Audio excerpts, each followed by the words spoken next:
Welcome to The First Turn. I'm your host, Hyena, and today, Llama and I are talking about This Week in Warhammer. If you like what you hear, give us a like, comment, subscribe, or share, or let us know if there's something you'd like to hear us talk about. Alright, let's get to it.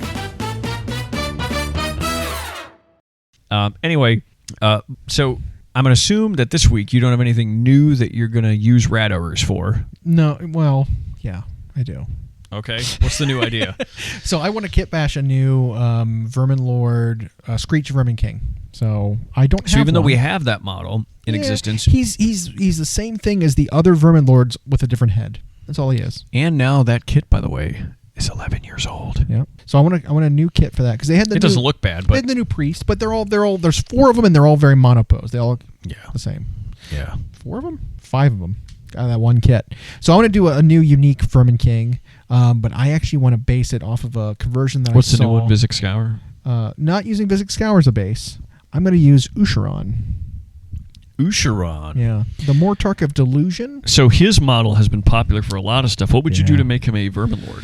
So he's already kind of vermin-y, right? Because he's so hunched over with claws. Gangly long and he's got limbs. like the like what do you call them? The toes Yeah. on the foot where they're like he's basically standing high like on his tippy toes. Yep. You know, his heels raised.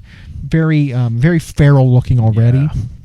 He's got a cloak with skulls and hair Did and he stuff. win Model of the Year? Who I won don't it last year? remember. He might have. He was a contender. He was. I know he was in there. But that model is already kind of hunched over, rat-like, in my opinion. Give him a different weapon. Give him a different head. I'm gonna have to sculpt like probably a tail to make him look like he's got a rat body. Sure. But with everything he's already got, he still looks very ratish to me. And so like if I can get maybe some of the decorations on his back updated to be more Skaven-y. Oh, right. Give him a new head. Give him a new weapon that fits the Skaven aesthetic. I think it could be very convincing as like this is the King of Rats, hunched over, menacingly. Sure. You know, The fur on him makes sense. The raggedy clothing. Right. You're right. So that's right. They did it by category. For there's 2024 a few mini different ones. So the Night Lords unit Oh yeah, that was a weird one. won the 40k one. How? Whatever. That was a weird one. Second place was the Rattling. So team. weird. Third place was the Inner Circle Dark Angels. Yeah. And then they did. I feel like the 40k category was a joke that year. The Age of Sigmar one was Usharon. Yeah, He Usharon. did win. Yep. Which. Yep. And then Visik Scour was second. Like, I know, and then right. Abraxi was third. I know, Look exactly, at those three. exactly. Those three all beat the 40k that's ones. Like, why they broke up Yeah. into categories. They're like, top 5, if we do it all combined, is just going to be all Age of Sigmar. the funny thing is, any of those 3 Age of Sigmar, any of the year could have won. Yeah. But they were all the same I know, year. it's Like, really funny. wow. Yep. Yeah. And so, I think he would stand out as a centerpiece. That's kind of super Skaven cool idea. combo. Well, you better start posting that Yeah. as you get to work. It's on an it. expensive kit bash. It's like the price of the Vermin Lord, probably. I have to right? buy a new Usharon and a Vermin Lord. You don't have spare Vermin Lord ports? I have not enough spare Vermin Lord parts because I've built them all, and so I've got 4 Vermin Lords, and I need to buy another kit to get the pieces, and I might be able to make it the 5th one out a of bit it. short of that, though. I might be able to do something, but Usharon himself is definitely something I need to pick up in order to have as the You base. need 2 of it. Usharons, though. I already have. You have a flesh shooter quartz. Okay, you have one. I have one already. already, fully assembled, primed, ready to be painted. You can't just tear that one apart and do it? I don't want to do that. Okay. I could. I don't Did want you to. cement him? Did you cement him? He's solid. Oh, He's solidly assembled. Okay. I could. Yeah, don't do that. I Don't do could. that. He's ready I to could go. undo it, but there's stuff I want to do with him that needs him to be unassembled to do it. Like I have to do weapon swaps. I'm going to do some sculpting underneath the cape, and it's just something I can't do while he's built. I'd rather start over. I'm willing to start over, and I'm planning on doing that with a new kit. So. Oh, that's fantastic. Yeah. That's super cool. It's funny as I've been less and less game focused and more art focused lately, but the Helsmiths of Hashut are calling to me, and then now that they've rumored Maggotkin are getting an update, I'm like, Well, and then Old World did release a couple of cool kits. Now I do want to get Miao Ying, the dragon. Oh yeah, she looks great. I need to pick that up and get that. Are they doing her dad or whatever the other guy is? I don't think they have any plans for him yet. I bet that's an army, by the way, that they Lumineth, where every cycle for Old World they're going to be like, here's more Cathay. Well, then there's another warrior dragon too that they released in Old World, right? Isn't there 3 dragons now in for Cathay? in Total War? Total War. Yeah. So you have her. Yeah. I don't remember the guy's. Her brother. I don't remember his name. Or her dad? I don't know. It might be his the brother. other one that came out at the same time as her. And then you have the Jade Dragon. The Jade Dragon. So right. in the lore, you also have the Tiger King and the Monkey King. Yeah, that's right. Yeah. Who are all dragons, probably. I don't think they are. I don't think they are. But every being in that kingdom who's got a name is a dragon. So I wonder, by the way, I heard people rumoring when they were trying to rumor what the release schedule for Total War was for the remainder of the Warhammer cycle, because I think it's finally coming to an end, like sometime at the end of next year, 2027. That'll be like 10 years that Total War Warhammer has been a thing. Very successful, tons of replayability, by the way. But the rumored remainder of the release someone showed off was just all Cathay, and I was like, that's not what they're doing. And we've seen that's not what they're doing. They've debunked that. I wonder if they saw something for Old World, though. And because those studios worked closely together. Right. And so, I mean, you can't tell me that Miao Ying's design wasn't the exact same design they put into Total War. Exactly. They're identical. Same with the statue and the balloon and I think those were designed at the same time. It just takes longer probably to produce the models. So, but anyway, so that is a cool model. Are you planning on converting it to something for AOS? Yeah, well, every time I convert something, it gets legends. So it'll be my Dark Elf sorceress on dragon.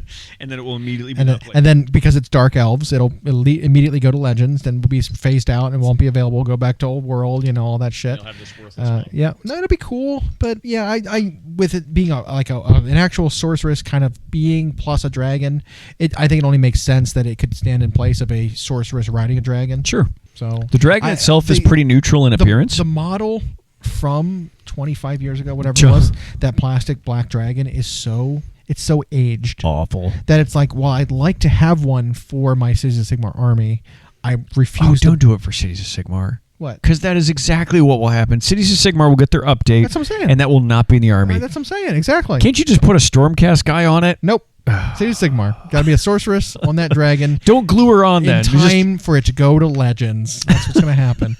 But I've always kind of wanted, because I do have, I do have a Dark Elf contingent for my Cities of Sigmar army that involves executioners and stuff like that who are very good. They need a leader. It needs to be a sorceress on Black Dragon because she's good. That's the model I've chosen. I refuse to get the old one because it's just so bad looking. It's got that weird. At least you're committing. It's got that weird Muppet mouth. Weird. It's got and what do you call the teeth that a whale has? Oh, remember those, I don't know. They look like broom bristles, like the hair that they grow inside the mouth. The teeth kind of look like that, And it's like serpentine, but I don't know. It looks like a Muppet. I don't know. I'm just not a fan. And you should model it like that. Put the wire on its hand. Yeah, that'd be really funny. Yeah. So that model is I've never been a fan of it. I don't care for it. This one can stand in and be a worthwhile replacement. So that's the plan. Yep. And like I said, every time I've done this, I converted Lord of the Rings wargs into rat wolves. They went to Legends. I finally, after years and years and years of trying to get skin wolves, I got some from the Warhammer booth, I don't know, a few years ago, just in time for them to go to Legends. I almost bought Famir, but they got phased out and they got discontinued. It's like literally everything I've tried to kit bash and do an update for. The Dragon Ogre Shaggoth, I did a kit bash for. Went to Legends. Then it needed the whole world.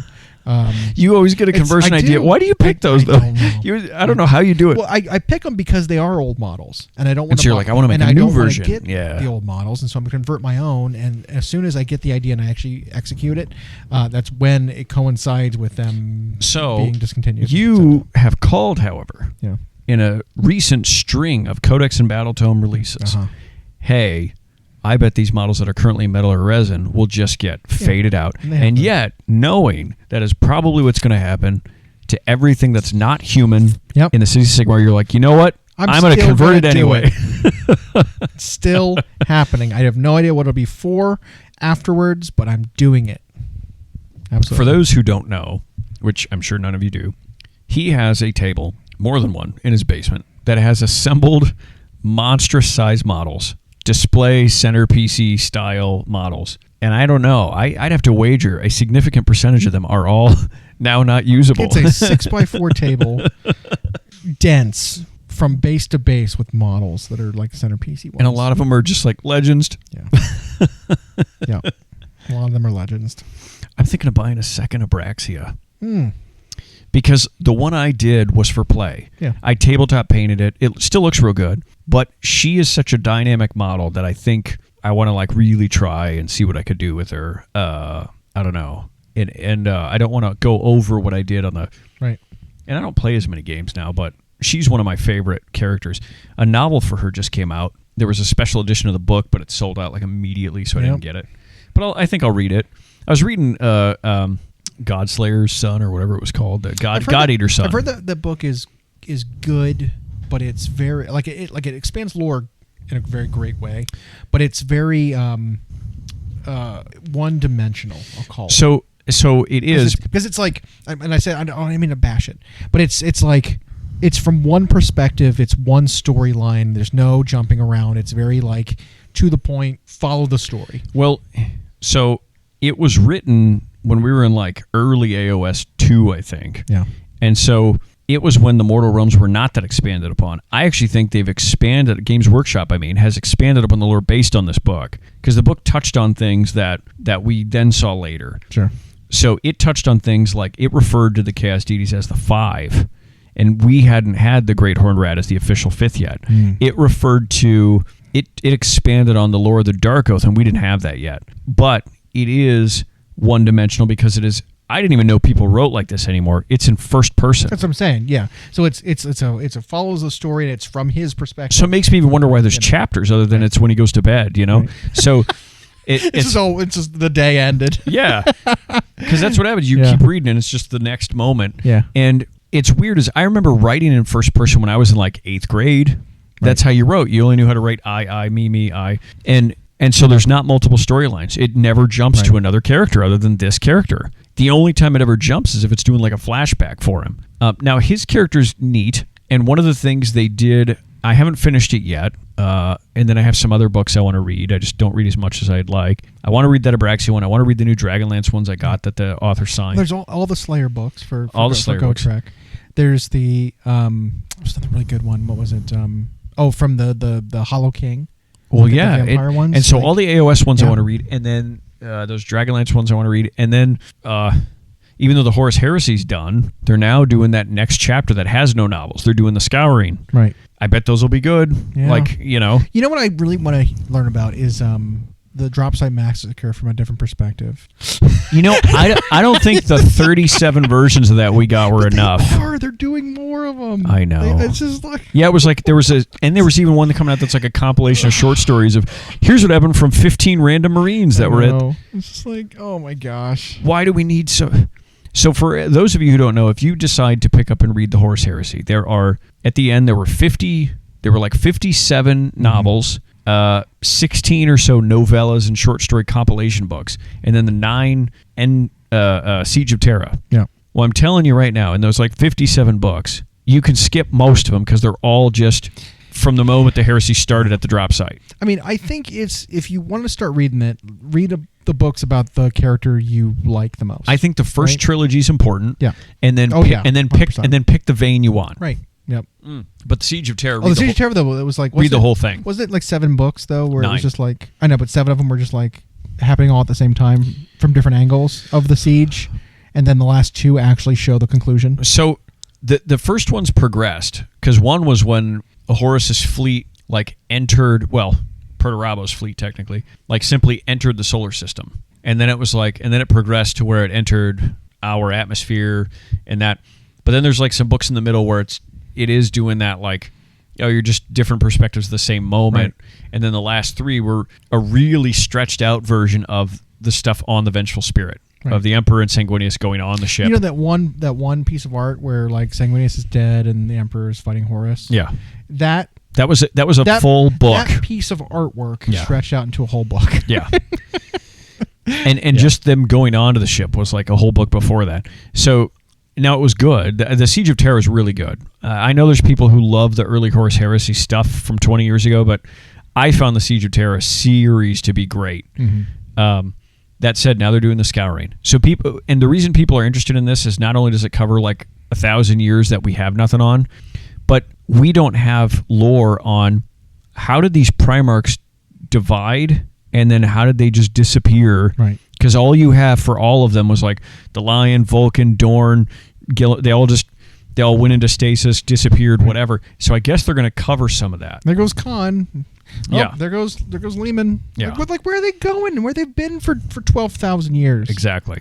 Yeah. So I guess it's going to cover some of that, and they're getting a lot of the same big authors back. So who knows? But the Age of Sigmar novels have interested me because they do expand on the Mortal Realms. This book has been okay. It's an easy read because you can follow it pretty linearly. Right. The story itself is compelling, but one thing they did really well is there's like almost no name dropping because it's following this guy who's just a part of a human clan that kind of becomes Dark Oath. So they don't like believe in the Chaos Gods or the names escape them, which they show that at this civilian level, the big wars and the big gods and the big players are just not known. You get some of that in 40k whenever they're talking about civilians. They don't know what a Space Marine is, but like then when it happens, it's like, oh. What was the one where the Death Guard show up? We call for the Angels of Death and like... The Iron Warriors showed up. It was the Iron Warriors, and they were like, "Oh, it's the wrong ones." Yeah, it was like the governor of the planet was sending out ordered that these beacons were sent out because the Dark Eldar were raiding. That's right. Yeah. And so Marines showed up and killed the Dark Eldar, but well, it was Iron Warriors. Yep. Because I guess the call just I don't know heralds. No, this planet was under protection of a Space Marine Legion. They didn't specify which Legion. No. And so the Iron Warriors, the Chaos Legion, showed up and was like, "We're taking the planet for Chaos." Yeah. Because this was one of our planets initially. So yeah, that was a really cool it was a Hammer and Bolter or something, wasn't it? I think it was its own. One of those types. It's just like its own random cartoon on Warhammer Plus. They do those great one-offs, but and the more they do the Mortal Realms with like Sigmar's Toll or that's happening right now, that's a good episode. I mean, they did the ones with the Witch Hunter. Yep. That one was really good. Callus and Toll was what it was called. That's another novel series, by the way. Well, in Callus and this one, one of the most interesting things was like you're following this guy, and he's got some crazy voodoo priest with him who just sees him as more than he wants to be, and but also wants to kill him because Khorne. But like he doesn't know what that is. But as he grows in power and he has accrued followers, you get to these moments where you think he's really powerful because it's like, well, now he's got a few hundred. They're now ambushing things and they're winning fights and stealing supplies in cities. And then all it took was like literally a single Stormcast to show up. And she knew who he was somehow. And it described her size, first of all. So like a Marine Stormcast are huge, possibly even bigger. And her voice booms in the room and like she was aware of so much information. And she was a Lord, tent, whatever. There's so many, but she was one of these, just on foot. And she was one that wields like a hammer of some kind. Like all of them? Yeah. And she tries to treat with him because she believes she knows something about his past. I'm not going to spoil how she knows him, but it was like the moment even just she started fighting the warband and then called in one host of like a unit of Stormcast and they lightning bolt down. They like massacre most of his army and he has to go escape and regroup. And it just showed you that disparity of power level between raiders and vagabonds versus like professional soldiers who are superhuman. Right. So that's one thing I think the author did really well was that moment. Well, it's like the moving Marine thing, right? Like in the lore, Marines are unstoppable. Yeah. Right? 5 Marines show up and they take a planet. It's that kind of thing. In the tabletop, they can't do that. They can't do that. Right? The balance isn't there. No. It's a game, right? You can't represent them that way. No. Stormcast is the same way. I lose millions of Stormcast when I play. Right? I have as many Stormcast on the board as there are orcs. Yep. That just wouldn't happen, right? No. Look at the short story with the Bard Castellan guy. Remember that? I'm Hamilcar. Oh, that was a great story. That whole episode, he took down an orc wog by himself because he tricked him. Yep. Right? And he fought a war boss single combat and handily beat him. Yep. Like he was toying with him the whole time, taking hits. And when it came down to it, he's just like, all right, I'm dead. I'm the war boss now. Yeah. Everyone fight each other for me. Like it was that kind of thing. Like the Stormcasts are superhuman. They are represented that way on the tabletop because it's a game. It needs to be balanced. But in the stories and the lore, it's like they are godly. And it was everything. So you know what's funny is good storytelling does that because if you remember even in like Fellowship of the Ring or the Lord of the Rings in general, the movies, you'd go through these moments where you forget that hobbits are small, and they would just reintroduce a moment that showed you next to a human. Right. Oh, that's right. And they did that. They do that even in like the Siege of Terror and through the Horus Heresy. It's like all of a sudden you'll listen to Space Marines talk for a while, and they just seem human, and then you'll have humans talk for a while, and it's like, oh, this is the same.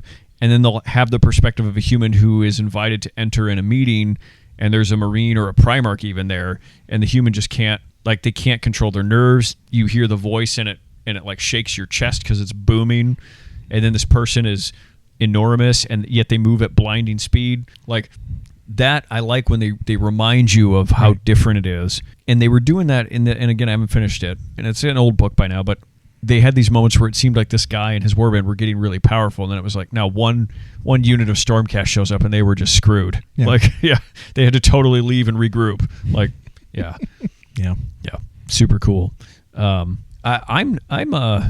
I've become more and more fan of the Stormcast as time's gone on. I think they've gotten better at designing them. They've made them more interesting too. Yeah. But you mentioned the new episode of Sigmar's Toll earlier, and we talked about it a little bit. There's a minute where there's an interaction between even like the newer version of Stormcast that we've seen in this new edition, where there are these I've died too many times, I've lost too many pieces of myself, I don't want to do this anymore kind of Stormcast. Yeah. Where they're like their thing is like, what's the point? They're almost like depressed. Yeah. It's like, can this please be my last death? I don't want to do it anymore. Like, I know I've been tasked by this by my God, but I've died too many times. I'm tired. Well, and then there's like, cause that's where they end up going. Yeah. The two characters you're following, well, there were three. Oops. Yeah. Two of them, they end up making it their way to one of the Black Citadels, which is where these Ruination Chamber Stormcast are being held. And I think there's a bit about you see like little glimpses of one of the Ruination characters inside who they're going to retrieve. Yep. Is in this Citadel specifically, and they have to retrieve them for a reason to combat something. It's not clear yet, but like the evolution of the Stormcast from like these idyllic golden boy warriors, paladins to being like, there's a whole group of these Stormcasts that are like, leave us alone. You're not going to find help here. No. Even though you're Stormcast and we're also Stormcast, we're not going to help you. No. You can come and treat it with our commander, our lord, whatever, but we're not going to help. Like that kind of thing where it's like, if you're looking for aid here, you're not going to find there was a short story from one of the chambers, legions, whatever you call them, storm hosts, where they were very, call it lawful evil almost. Okay, sure. Where they, there's a short story about them being in the realm of Gyron and the plague spreading and them needing to stem off the plague and prevent it from spreading further into the region. So they had to stop the humans from traveling and retreating, and so they had to go and secure this hold, right? Because the plague was coming through this area. And when they realized that the hold was lost, they like bolted the doors to what the humans at the time thought were to like secure the area to prevent the enemies from getting in, but really it was to prevent anyone from leaving, and they slaughtered everyone. Yeah. That was a storm host that did that. It said, hey, in order to most effectively combat the spread of this plague, we are going to murder all these civilians to prevent anyone from leaving with the plague. Yeah.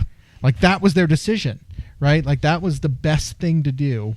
And it was well within their authority to do so, but man, that is an evil thing to do, Well, one of the things in the animation for people who watch it will see too is the like quote regular Stormcast. Although one of them who was sitting there suffering was just like, oh, I don't want to do this anymore, and then he was like, I hate this part, but do it. Okay, fine. Yep. But it was they still had eyes, they still had human features, whatever. And when these prosecutors showed up, the first thing they commented on was, it's funny because the models changed. They commented on the wings being different. The wings were like energy, and they're like, what are those wings? So they were basically suggesting that the original models we had in the game were physical wings. These were like ethereal. Right. And it's like, is this a product of the being reforged too many times? Right. But then those prosecutors, you couldn't see their eyes in their masks. Right. They had like nothing there. And then they didn't treat with them like humans at all. And I think they've made the Stormcast, you're right, I think they've made them far more interesting now. I think their aesthetic looks way better now than they did. And I'm glad that they have made them very distinct from 40k Space Marines. Like, yes, they're big superhuman warriors, but not in the same way. Right. You know, it isn't like they're finding these ragtag, poor, broken, but tough survivor humans, putting them through the surgery that they might fail, and then this is like, you don't even know the background of most of these, because that's the thing. Well, because they make them forget their backgrounds, right? Too. That's a big part. It's like, well, you know, Neve Blacktail and her backstory is very shrouded, but what they've shown in this latest season, spoilers, is that she was some Chaos champion, maybe.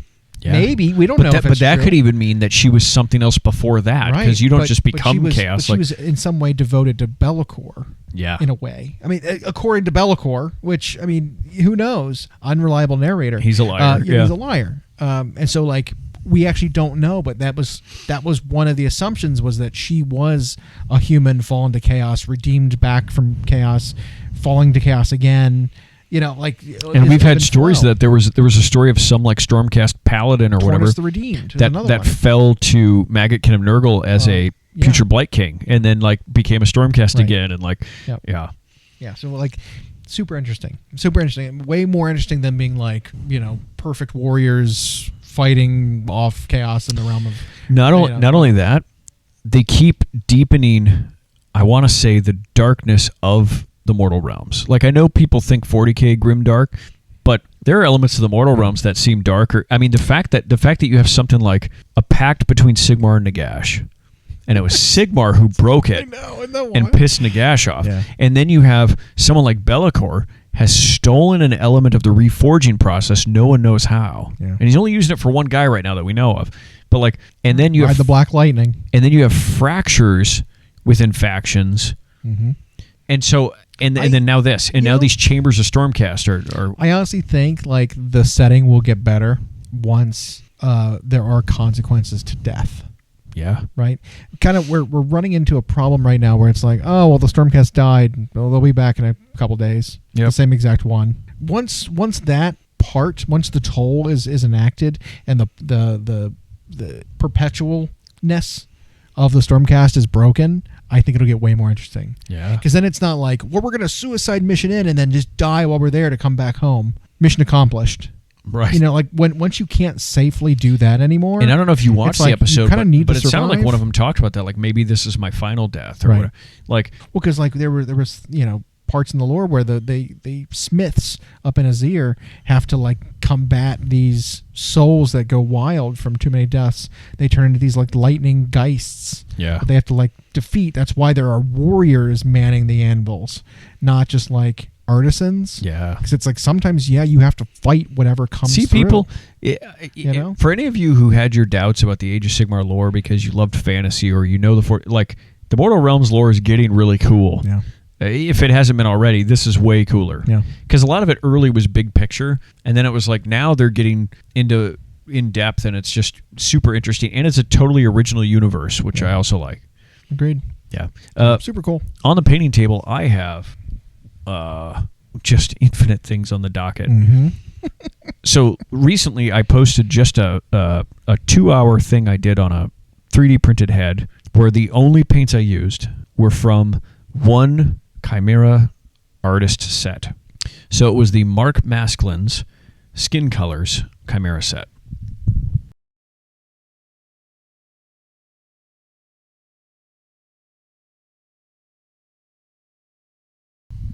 Yeah, and so I only used that set on a head. It was just like a little challenge to myself, and it showed off the versatility of that product. Now the thing with any Chimera artist set is you can technically make those colors with either the base set or the expansion set, or both. But this is convenient. You know, a lot of people like not having to mix, and so here you go. Oh, of course I can paint it green if I wanted to, but all I have is blue and yellow. I don't want to mix those. Yeah, yep. You know, it's like, I know I could, but I'd rather. I'm just on a have wet green. palette and everything. Yeah, and so now for color theory reasons, it is good to mix, because then you control highlights and shadows a little better. But that said, it's a set that is kind of rare. I think it's out of stock currently, but they had some at Nova, and then hopefully there'll be more soon. But it's one that's been kind of hard to get, and so I wanted to show it off that you could do... That you have it and no one else. No. That's why. I want to show, hey, I got this, even if you couldn't buy it. But So it comes with everything from what they call a black skin tone, and it goes all the way up to an ivory, which in the core 2 sets of Chimera paints, they don't really have an ivory. They have a pure white, but don't really have that off-white. And so this has a black skin tone. It's got a reddish tone that works as a great pre-shade. It's a little bit of a colder red, not magenta-y, but somewhere between red and there. And then it's got a sort of Caucasian-y thing. It's got what they call pump skin. So it's like an orangey. Yeah. Okay. So it resembles closer to, from AK Interactive or Vallejo, they have one called Sunny Skin Tone. And so, okay. Yeah. So it's got a lot of yellowish, orangey in it, creamsicle-y color. Call it gout. Yes. But it turns out a lot of lighter skin tones and even medium skin tones have orange in them. And so it ends up useful. And then it's got one that's pinkish, a rosy pink color, and then the ivory. And so I only use those, and I only use those even for like the hair and the eyes. Was just these 6 paints. That's on my Instagram, Llama Paints Minis, if people want to look at it. I recorded most of the process. I've got a video coming for it if people want to see how I work, which is a little haphazard. Yep. So it's like when you watch a lot of painting tutorials online, people will do this. If you watch someone like Flamion or Elemenitstura, they do this like very machine-like. They go in a very specific order, and so it almost looks like, oh, this is so easy. You just follow these steps and you get to the thing. There's still a lot of work there in the middle that they glaze over. They do. Literally even sometimes glazing yeah. over it in order to make things a transition smooth or because there's work. There's so much in miniature painting that involves refinement, and those are just less exciting to show. Yep. But it's so the one downside is 2 hours of video is an enormous file, by the way. But and so they're like the early processes are like that, where you step through it, but then once you start refining and then adjusting it the way you want. And normally with a skin tone, I would grab things that are in the blues or green area to create shadow, to create 5 o'clock shadow, to create veins, to whatever. I didn't have that here. I'm only using these sort of warm. It's a very warm palette. But it turned out okay. If people want to look at it, I even used it for just doing a sketch on the hair, but I was limited myself to 2 hours was the thing. So that's what I've been working on, is just artistic ideas or challenges. That said, I do have some more stuff on the docket that I'll show soon, but I'm also participating in a charity event. So in October, I want to get it right, I think it's on the 11th and 12th of October, Mothership and Voodoo Studios are doing an annual charity event. I guess they've done this for a while. This is the first. I mean, I've heard of the Voodoo Studios. Yeah. 24-hour paint. And so this is my first time. I got asked to participate. I am literally the opening act. I am first hour, day one. Okay. So 10 a.m. Central. At least you're not following somebody. It's 10 a.m. Central, 11 a.m. Eastern. I think they're on Eastern time, Mothership. And it's just, I don't know what I'm going to do yet, but I'll just be on there for that hour. Yeah. I'll probably be painting and talking to people. But that'll be cool. I hope everybody tunes into that. We'll let you know again when we get closer. But yeah, I'm a first timer. I get to open to a cold audience. Don't know what I'm going to paint yet, but you're going to paint. But I'm going to paint. That's the plan. I think I'm going to paint and talk. Excellent. That'll be I mean, that's default for us, I guess. Painting and talking. Painting and talking. Yeah. Cool. That's exciting. Yeah. And so I'm sure it's a good cause. I wish I remembered the name of what the cause was, but we'll talk about it again. We've got a few weeks. We do. To bring it up. But yeah, 12th and 13th of October. 11th and 12th. 11th and 12th. That's what I meant. Never mind. 11 and 12. You might have said 11 and 12. Yeah, it's the 11th and 12th. 11th and 12th. It's a Saturday and Sunday. Saturday and Sunday. And it runs 24 hours. The 2 days that make sense. And there'll be a lot of people on there. Yeah. There'll be other like Twitch streamers. There will be like Sparks Hammer Minis. There'll be Walter. There'll be Dracoya. There'll be Runic. There'll be. And so your slot's the first one. What time does it start? It is 11 a.m. Eastern. Okay. 10 a.m. Central. Okay. Yeah. It's like it's like you start at 3 in the morning. Nope. Something like that. Well, and it was like I wanted to pick something that I was like I can do it in the morning. It doesn't get in the way of anything else I'm doing, but it's charity, so it's like whatever. Yeah. But I'll pick whatever. And I just asked her. I was like, "What about 10 in the morning?" She's like, "Oh, we don't start." Or I asked for noon, I think, and it was like, "No, that one's taken, but we do have 11." Okay, I'll do it. Yeah, never been a part of that, so I will actually be on camera and to paint live. I mean, you've been on camera on a charity stream, but it was an in-person under the stairwell at Adepticon one year. You painted in on the Fort stream. Wapple area at you Schaumburg. You Yep. painted on stream there, I did. and we're kind of a part of that. I don't think. I don't know if you were credited for that or if you were introduced yourself even. I did the it, face of a Magnus the Red Primarch, and it was a lot of people liked it. How the face turned out, very different style from the rest of the model. But that's the thing with that is you end up seeing a hodgepodge of you see a quilt kind of come together at the end. But I was a part of that. That's true. Yeah. That one you just show up and you volunteer, which is neat. This one I got asked and was like, yeah, why not? So I'll be on camera for that, interacting with an actual live chat. Oh boy, we'll see. We'll see how that goes. Yeah, you want to practice? No. I can emulate a live chat. Going in there cold. I'm sorry, I thought you were an expert. Now you don't. Yeah. It's that'll be a new experience for sure. But I mean, it's only an hour. I mean, an hour is not. I think of like whenever I do sit down to paint, an hour is just not much. That just zips by, and you feel like you barely did anything. So you can do anything for an hour. You can spend an hour just eating. Yep. Maybe I'll do that. Yeah. Let's eat on camera. Yeah, sorry, I don't have my palette set up. I decided I needed to eat, so. But I have this family-sized bag of Cheetos. Yep. How many do you think I can eat? Do you think I can eat the full dozen eggs? Yeah. Yeah. Do you want to watch me cook? But I guess people do all sorts of stuff. It does revolve around the hobby, but then people include all kinds of activities. Right. I'm not an experienced streamer, so I might not do much exciting. So I'll be your first hour. But just warm people up. Yeah, hopefully warm up the audience. It's like that poor comedian has to come out and do a 3-minute set before the main act. The local one. Yeah. Before like the people that are actually there to be seen. That you buy the tickets for. Yeah. Yeah. Yeah. So much bigger names than me will be on there. But yeah, that should be fun. That'll be awesome. A new thing. Because there's not really... Because when I was sitting there looking at the schedule, it was like, I have a lot coming next year, but we really don't have any more cons this year that we will be attending. I was going to ask you, is there anything else that's like coming up that we could actually look forward to seeing a preview for? I can't remember. Well, there's still 2 U.S. Open events this year, including the World Championship. They just showed us the schedule for that. And then there's, of course, LVO .2 in October. It'd be weird to do an LVO preview and not a Nova preview, but that's just me. I mean, maybe it was down to timing because they did do a preview not that long prior, and it might take a lot for them to prepare the big previews. It was weird for the first time at Nova to not see one. We talked about that, I guess, a little last week. It might be that they're limiting it now to 2 non-GW events and the rest will be at US Opens, which is a little lame because not everybody goes to those because they're not conventions. Exactly. They're just just tournaments. They're tournaments with GW like events, like narrative things and whatnot going on. Yeah. But yeah, here it was. For the rest of the year, where was it? No, that was just the Nova stuff. Well, they'd shown their tournament schedule. I remember it was like a web of arrows and whatnot. Yeah, there's one more US Open, which is their official Warhammer or Games Workshop events, and then the World Championship in November. Okay.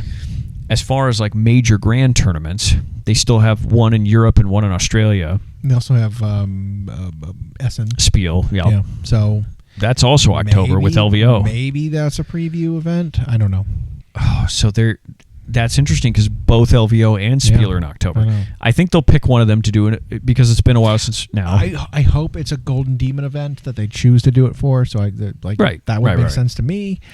It's interesting. It's an interesting call with Spiel though because Spiel is like the Europe Gen Con, where it features a ton of not miniature games. But there's so many people that are going to it that it's like, even if it's not you don't have anything around it in Europe at the time competing with the time slot and and Golden Demon's still big. It might just be logical to do it there. And Golden Demon is big no matter what. Right. Golden Demon is a show stealer at any event. So like even a Spiel is like that where there's 100,000 people or whatever go to it. Golden Demon's still going to get a lot of news. Yeah. So maybe they will. Maybe they will have a preview event there. Otherwise, they have done it at Gen Con in previous years. They focused more. They did it in the COVID year. They focused more on like the board game side of the products, but we had the Space Wolf Hammer and Bolter was previewed at, and so that's the only one they've ever Gen done Con. at Gen Con. Yeah. And so I don't think they're going to do it there again. But to your point, I think it just more or less is about where on the calendar it is that they picked a preview. But I do think they're going to migrate most of them to theirs. I think Adepticon will always have one. But otherwise, I don't know. Yeah. I when was the last one? The last preview event? It was at a Warhammer Day. It was at a Warhammer Open in the summer. Well, they did an online preview one too. They didn't do one at Nova. October might be the spot where we see another one. Okay. And that could be either Spiel or LVO. So, yeah. I don't know. Still excited. I love previews. I do. So do I. It's just so much fun seeing new stuff. It is. You know, like, and you know what? For all the flack, and then making a spectacle of it. For all the flack that Games Workshop gets, it's like, look at how much stuff they release every year. I know. And you almost forget about it because we're in an age of like hummingbird memory.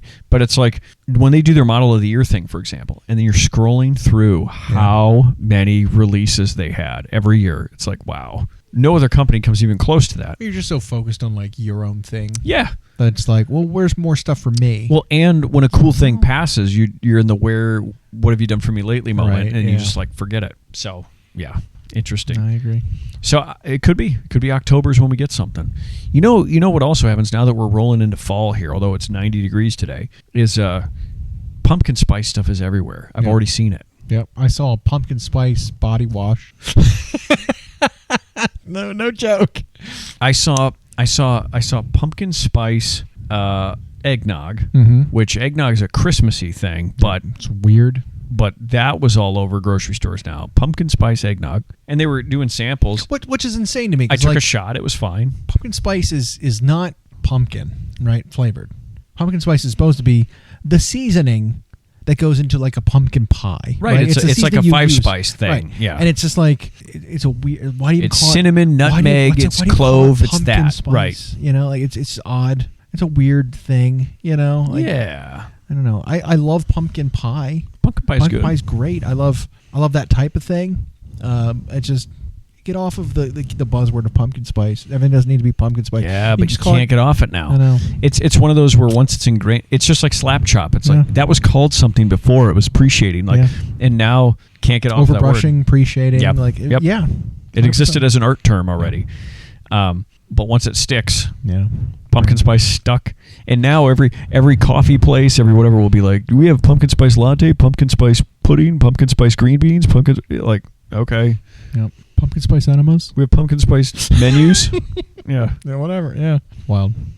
But speaking of pumpkin, I could eat I could go for an actual pumpkin pie. Or pumpkin bars. Pumpkin those are bars, good. Yeah, I could eat. All right.